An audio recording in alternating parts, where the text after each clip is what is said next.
전도서 11장 1절에서 4절까지 하겠습니다. 11장 1절로 4절 같이 있습니다. 너는 내 떡을 물 위에 던져라. 여러 날 후에 도로 찾으리라. 일곱에게나 여덟에게나 나누어 줄지어다.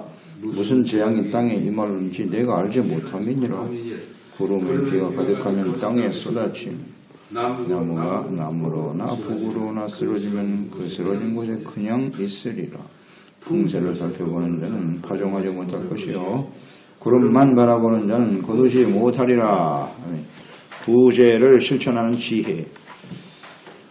더 많은 것을 소유하기 위해서 수고하며 살아가는 인생. 그러나 그 재물은 헛될 수밖에 없다는 것이죠. 또 결국 죽음 앞에서 모든 것이 헛될 수밖에 없는 것이 우리 인생인데 어떻게 살아가는 것이 지혜로운 삶이냐. 결국 이 세상에 사는 사람들은 지혜로운 사람과 우매한 자로 나누어 줄 수 있다. 지혜로운 자냐 우매한 자냐. 구체적인 삶을 통해서 확인될 수 있는 것인데요. 오늘 본문 말씀은 이제 구제하는 것이 지혜로운 인생이다 하는 걸 가르쳐주고 있네요. 1절에 내 떡을 물 위에 던져라. 후에 도로 찾으리라 그랬어요. 떡을 음식을 물에 던져라. 물에 던지다라고 하는 말은 물에 음식을 던지면 다시는 자기의 것이 될 수 없겠죠. 그러니까 보상을 기대하지 말고 나눠주라는 겁니다. 나눠주라. 여기 던진다라고 하는 말의 의미는요. 그 원어의 의미는 자원하는 기쁨으로 나눠준다는 뜻이에요. 던진다라는 뜻은요. 자원, 기쁜 마음. 그러니까 이웃을 위해서 헛된 재물, 이것을 기쁜 마음으로 나누어 주라. 그런 뜻이에요. 이게 지혜로운 거라고. 그러니까 자신이 구제한 일을 기억하지 말라. 물에 던지라는 것이니까요. 다시 찾을 수가 없지 않습니까? 대가를 바라지 말고 그냥 나눠줘라. 기쁜 마음으로, 자원하는 심령으로. 이게 지혜로운 구제입니다. 그러면 도로 찾으리라 그랬어요. 도로 찾게 된다. 하나님께서 더 많은 것으로 갚아주신다. 자, 이 말씀이 진리거든요. 진리. 이게 진리인 걸 믿는가? 우리가? 이게 하나님이 반드시 갚아주신다고 하셨어요. 마태복음 6장 3절로 4절. 너는 구제할 때 오른손이 하는 것을 왼손이 모르게 해라. 내 구제함을 은밀하게 하라. 은밀한 중에 보시는 너희 아버지께서 갚아주시리라. 아멘. 약속이지 않습니까? 나눠주면 하나님이 반드시 도로 찾게 하시고, 그러니까 우리의 인생이 이렇게 나눠줄 때, 모든 우리 인생에 때가 있다고 그러잖아요. 나눠줄 때가 있는가 하면 또 우리가 꼬일 때도 있는 거예요. 우리 인생이 항상 좋은 건 아닙니다. 우리가 어려울 때가 있어요. 다른 사람의 도움이 필요할 때가 있다고요. 그러니까 그것을 잘 나눠주면 내가 어려울 때 또 하나님께서 그 사람들을 통해서 도움을 받게 하실 수 있다는 거죠. 이런 게 지혜로운 인생 아닌가요? 그런데 자기가 가지고 있을 때 말이죠. 나눌 수 있는 기회가 있는데 그것을 실천을 안 해. 그러다가 그게 사라지면요. 인색하고 사람들에게. 그게 영원한가 어디. 사라지면 아무에게도 도움을 받을 수 없어요. 그래서 나누는 게 지혜입니다. 나누는 게 지혜입니다. 또 하나님이 갚아주시고요. 그래서 세상 재물이 가져다 주는 허무함, 헛된 것이라 했지 않습니까? 영원하지 않으니까. 그래서 이 허무함을 극복하는 지혜가 뭐냐? 구제다. 구제다. 구제는 잠시 있다가 사라져버릴 헛된 이 재물을 나눔으로써 사람들에게도 그렇고요. 또 하나님으로부터 신령한 은혜를 얻을 수 있는 유일한 방법이에요. 유일한 방법. 이거 우린 실천하고 있나요? 하나님과 이웃을 위해서 드리는 것은 이건 정말 기쁜 마음으로 드려야 돼. 자원하는 마음, 기쁜 마음으로 드려야죠. 인색하게 드리면 하나님 받지 않으시거든요. 기쁜 마음으로 대가를 바라지 말고 하나님께 드렸으면 그것으로 기뻐해야지. 내가 하나님한테 이렇게 했으니까 나에게도 갚아주세요. 의미 없음. 그런 의미 없는 일이고요. 주어진 기회, 재물뿐이겠어요. 우리 육체도 갈수록 후퇴하잖아요. 나중에는 움직이지 못할 수도 있어. 그 기회를 놓치지 말라는 겁니다. 하나님 앞에 부지런히 나누고 드리고 헌신하는 거예요. 그럴 때 나중에 후에 다시 찾을 수 있다지 않습니까? 우리가 뭐 그 대가를 바라고 하는 건 아니니까. 물에 던지라 그랬으니까. 그런 자세로 주님을 섬기면 하나님께서 은혜를 주신다. 이게 정말 소중한 지혜입니다. 욥기서 22장 24절 28절에 보면 내 보화를 틱굴로 여겨라. 오빌의 금을 계곡의 돌로 여겨라. 그리하면 전능자가 내 보화가 되시며 내게 고귀한 은이 되시리니 이에 내가 전능자를 기뻐하여 하나님께로 얼굴을 들 것이다. 너는 그에게 기도하겠고 그는 들으실 것이며 너의 소원을 내가 갚으리라. 내가 무엇을 결정하면 이루어질 것이요 내 길에 빛이 비치리라. 아멘. 이 지혜의 말씀이죠. 금, 보화를 아끼지 말고 티끌처럼 여기고 나눠주라는 거예요. 그러면 전능자가 너의 보화가 될 것이다. 할렐루야입니다. 네, 이 말씀을 우리가 생각하죠. 길에 빛이 비친다 그랬어요. 어둠이 사라지고 무엇을 결정하든지 이루어진다. 놀라운 축복이죠. 네. 구제하고 나누면 우리에게 엄청난 은혜를 주십니다. 이것은 뭐 우리의 삶을 통해서 확인된 바 아닙니까? 네, 저는 뭐 개인적으로 아주 분명 확신을 갖고 있습니다. 말씀대로 돼요. 네. 하나님과 나눔을 실천하면요. 네. 반드시 하나님이 필요한 것을 채워주시고 인도해 주시죠. 받는 은혜가 훨씬 더 큽니다. 그래서 우리가 늘 생각하는데요. 나중에 많이 주시면 더 많아지면 하겠습니다. 잘 아는 바죠? 그런 사람은 절대 못함. 주어진 자리에서 해야죠. 나중에 많이 주시면 한다고요? 그건 하지 않겠다는 말이에요. 2절 3절에 많은 사람에게 구제와 자비를 베풀어야 될 이유가 뭐냐. 먼저는 장차 무슨 재앙이 임할는지 알 수 없다. 그러니까 후일에 어떤 일이 일어날지 알 수 없으니까 지금 가지고 있는 재물을 부지런히 흩어 나누어주는 것이 지혜로운 것이라는 것입니다. 그렇습니다. 재물은 결코 영원하지 않아요. 영원하지 않습니다. 그게 계속 우리 가운데 있는 게 아니에요. 예상치 못한 일로 재물을 다 잃을 수도 있어요. 그렇죠? 인생을 살아봐서 알지 않습니까? 구름에 물이 가득하면 땅에 쏟아지고 나무가 한번 남쪽이나 북쪽으로 쓰러지면 다시는 세울 수 없죠. 세울 수 없습니다. 꺾이면 그만이에요. 그래서 인생에는 항상 밝은 날만 있는 것이 아니거든요. 좋을 때만 있는 건 아닙니다. 비가 쏟아지고 바람이 부는 날도 있고 또 전쟁이나 천재지변 도둑이 될 수도 있고 말입니다. 혹은 개인이 그것을 다 써보지도 못하고 죽음을 맞이할 수도 있어요. 어떤 일이 벌어질지 모른다고요. 그러니까 기회를 놓치지 말라는 거 아닙니까? 우리가 할 수 있는 기회를 그 기회가 언제냐? 지금이다. 지금. 지금이 기회입니다. 내일 하지. 나중에 좀 형편이 나아지면 그건 다 스스로를 속이는 거예요. 지금이 기회입니다. 하나님이 나에게 주신 것을 나눌 수 있는 기회를 놓치지 말자. 누가복음 12장 20절에 나오지 않습니까? 어리석은 부자. 하나님은 이르시되 어리석은 자여 오늘 밤에 내 영혼을 도로 찾으리니 그러면 내가 준비한 것이 누구의 것이 되겠느냐? 이게 어리석은 거거든요. 많이 창고를 짓고 곡식을 쌓아두었으니 이제는 평안히 먹고 마셔야지. 내가 내 영혼을 오늘 찾아갈 건데 너 오늘 죽으면 내가 준비한 게 뭐가 되겠어? 누구의 것이 되겠어? 헛된 일이다 이게. 쌓아두려고만 하지 말고 나눠주라. 나눠줘. 어떤 일이 벌어질지 모른다. 근데 또 우리는 이걸 반대로 생각하죠. 우리가 후일에 어떤 일이 일어날지 모르는 건 사실이다. 그러니까 부지런히 쌓아두어야 된다고 생각한다고요. 그렇잖아요? 잘 생각해 보세요. 이거 중요한 문제입니다. 장래에 어떤 일이 벌어질지 모르니까 열심히 쌓아두어야지. 왜 그걸 나누어 줘? 그걸 잘 쌓아놨다가 나의 남은 생애 동안 편안히 잘 먹고 잘 살아야 되지. 그런 생각 하지 않습니까? 그게 아마 일반적인 사람들의 생각일걸요? 근데 여기 한번 걸리면 아무것도 못하는 거예요. 아무것도 못해. 이게 우리의 주어진 삶을 하나님이 주관하시고 하나님이 인도하신다는 것을 우리가 믿어야 돼요. 근데 이걸 잘 실천을 못해. 하나님보다 재물과 돈을 더 의지하는 거예요. 그런 사람은요. 그렇지 않나요?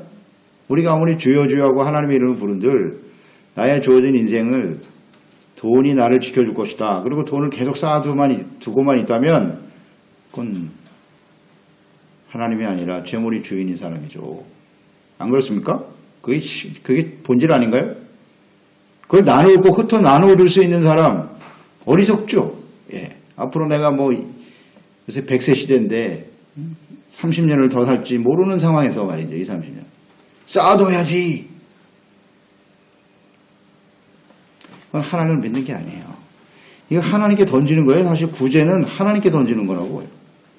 믿음을 보여드리는 거예요. 믿음을. 내가 재물보다 하나님을 더 사랑합니다. 그게 자꾸 아껴요. 계산하고.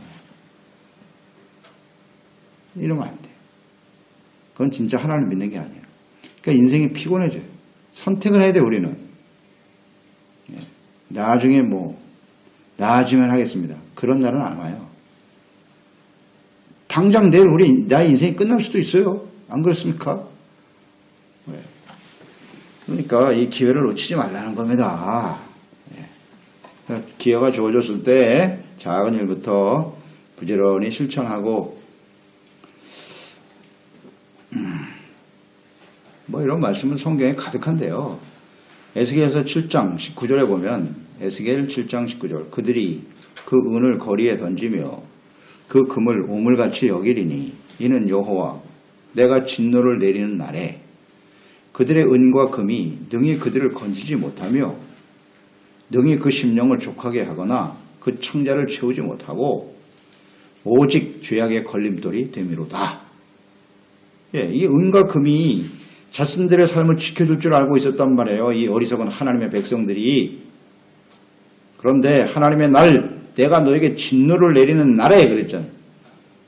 그 금, 은이 너희를 지켜주지 못하거든. 너의 창자를 채우지도 못하고 오히려 죄악의 걸림돌이 되는 거야. 이런 지혜를 알아야죠. 이 하나님 말씀이지 않습니까? 지금 우리 시대가 어떤 시대입니까? 여호와의 진노의 날이잖아요. 예수님의 재림과 마지막 재앙과 심판이 임할 아주 임박한 시대에 살고 있지 않습니까? 근데 그 재물이 그 은이 우리를 지켜줄 수 있다고요? 하나님의 진노에서 피할 수 있습니까? 피할 수 없죠. 이건 모르는 사람 없을걸요.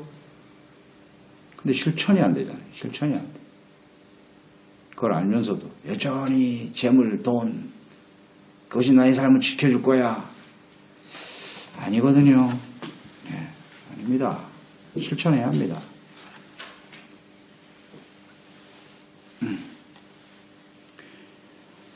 4절에 보면 문제를 생각하다가 기회를 놓치는 어리석음을 범치 말라는 거예요. 풍세와 구름만 살피는 자가 있다.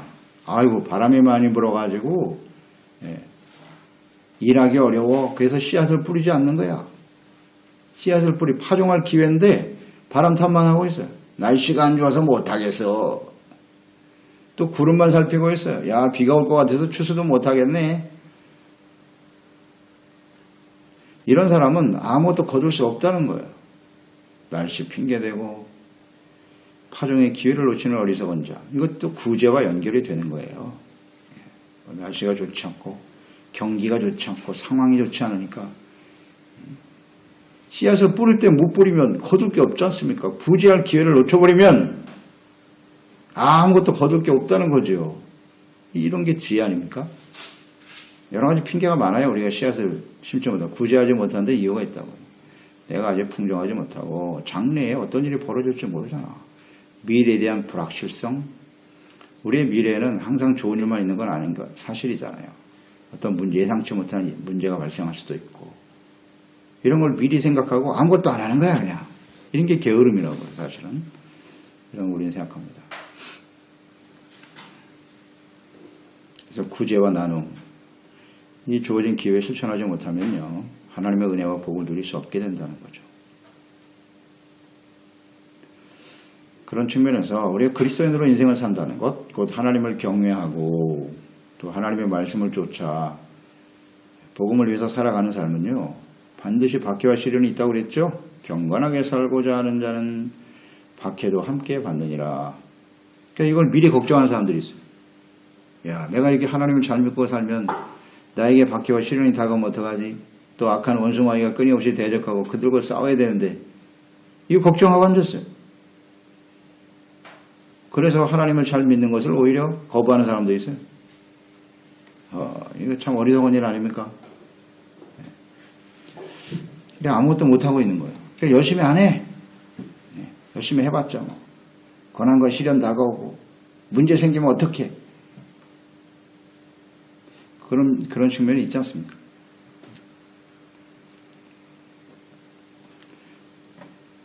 그래서 하나님께서 주어진 기회를 선용하지 못하고 씨앗을 뿌린다고 하는 것은 하나님의 말씀을 전하는 것으로 우리가 이해할 수도 있겠죠. 우리에게 이렇게 건강이 주어지고 또 이런 기회, 시간이 주어졌을 때 부지런히 복음의 씨앗을 뿌리고 기도의 씨앗을 심어야죠. 그 기회를 놓쳐버리면 아무것도 거둘 수가 없습니다. 하나님은 심고 거두시는 분 아닙니까? 심지 않은데 무엇을 거두겠어요? 거둘 수가 없는 겁니다. 그래서 우리에게 건강이 주어지는 한 부지런히 심어야죠. 기도하고 말씀 묵상하고 내 마음속에 말씀을 심고 또 때를 얻더니 못 얻든지 하나님의 말씀을 우리 자녀들과 또 주변의 모든 사람들과 함께 심고 나눠야지. 재물도 나누고 복음의 은혜도 나누고 나눠야 돼요. 이 기회를 놓치면 거둘 게 없습니다. 상급도 없어요. 상급도 없습니다.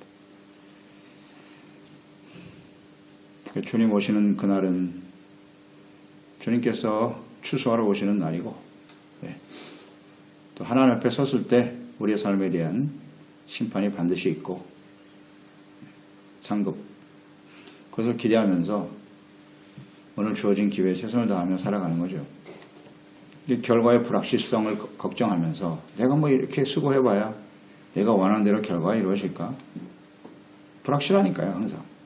그 불확실성에 대한 생각은 다 자기 자신이나 혹은 세상에서 일어나는 일들만 생각하는 거죠. 하나님을 생각 안 하는 거예요. 하나님을 생각하고 하나님의 뜻대로 우리가 주어진 삶에 최선을 다하면요. 그 모든 일을 이루시는 분은 하나님 아니십니까? 하나님께 대한 확신을 가지고 지금 해야 할 일에 최선을 다해야죠. 지금 해야 할 일 하지 않고 게으르면 이건 어리석은 사람이에요. 우리가 주님을 따르는 예수님의 제자들인데 상황이 이렇게 녹록지 않죠. 여러 가지 문제도 있고 어려움도 있게 마련이지만 우리는 최선을 다해서 주어진 자리에 기도와 말씀을 심는 거죠. 전하고 또 하나님께서 주신 재물 하나님과 이웃을 위해서 심고 그게 지혜로운 거예요. 누가복음 9장이죠. 61절 62절에 보면 또 다른 사람이 이르되 주여 내가 주를 따르겠나이다마는 나로 먼저 내 가족을 작별하게 허락하소서. 예수께서 이르시되 손에 쟁기를 잡고 뒤를 돌아보는 자는 하나님의 나라에 합당하지 아니하니라. 이유가 많아. 따르긴 따르겠는데요. 지금 못하겠어요. 구제 나눔? 예, 해야죠. 제가 하지 않겠다는 게 아닙니다. 그런데 지금은 못하겠어요. 나중에 할게요. 뒤돌아보면 안 돼요. 하늘 나라에 합당하지 않다. 기회를 놓치지 마라. 기회를 놓치지 마라. 이게 바로 지혜죠. 그래서 우리에게 주어진 이 구제와 섬김, 구제와 나눔, 우리에게 오늘 주어진 지금 작은 일부터 실천하는 저희들이 되어야겠죠. 그래야 나중에 거둘 게 있어요. 네, 맞습니다. 하나님 아버지, 하나님이 없는 인생, 참 헛되고 헛된 삶인데요. 우리가 인생을 살면서 깨달은 바이고요. 이 전도서 말씀 절대 공감 아멘입니다. 예, 아멘이에요. 이 세상에 영원한 건 아무것도 없어요. 뭐 권력과 재물, 명예가 우리의 삶을 영원토록 지켜주나? 절대 그렇지 않음. 예, 그렇지 않음. 그것이 한순간에 우리에게 재앙이 되어 다가오기도 하고요. 다 사라지고 말아요. 절대 영원한 것은 없어요. 그러기 때문에 헛된 것이거든요. 그 헛된 인생 속에 어떻게 살아가는 것이 지혜냐? 예, 재물, 돈, 그것이 만사 해결책이라고 생각하죠? 그렇다면 그 주어진 소유를 굳이 하면 나누는 일에 써라. 이것이 지혜로운 인생이다. 아주 분명히 가르쳐 주시네요. 사실 이게 이웃에게 나누고 하나님께 헌신한다는 거, 이게 산술적으로 보면 말이죠. 인간적인 계산으로는 계산이 안 나와요. 이게 손해거든요. 미래에 대한 불확실성이 더 커지는 거예요. 자꾸 있는 재물 조금이라도 쌓아서 저축을 해야 나의 나머지 인생이 편안해질 것이라고 생각하는데요. 절대 그렇지 않습니다. 그러므로 오늘 말씀처럼 우리의 주어진 기회, 하나님을 믿고 의지하면서 나누며 구제하는 일에 실천하는 저희들이 될 수 있도록 도와주세요. 그러면 정말 우리가 필요할 때 하나님이 갚아주십니다. 그리고 하늘의 영원한 상급으로 갚아주시지 않겠습니까? 우리의 장차 되어질 일은 아무도 알 수가 없어요. 하나님만 아시거든요. 그러므로 하나님의 말씀과 뜻대로 지혜롭게 우리 주어진 하루하루를 살아가고 또 실천해 나가는 저희들이 될 수 있도록 도와주세요. 무엇보다도 복음의 말씀, 기도 열심히 심어야죠. 심어서 우리가 하나님 주님 오시는 날에 알고 오게 되어 주님 앞에 서게 하시고요. 또 우리의 그 수고와 헌신이 우리 소중한 가족과 이웃들에게 생명의 열매로 거둘 수 있도록 도와주소서. 예수님의 이름으로 기도드리옵나이다. 아멘. 전도서 11장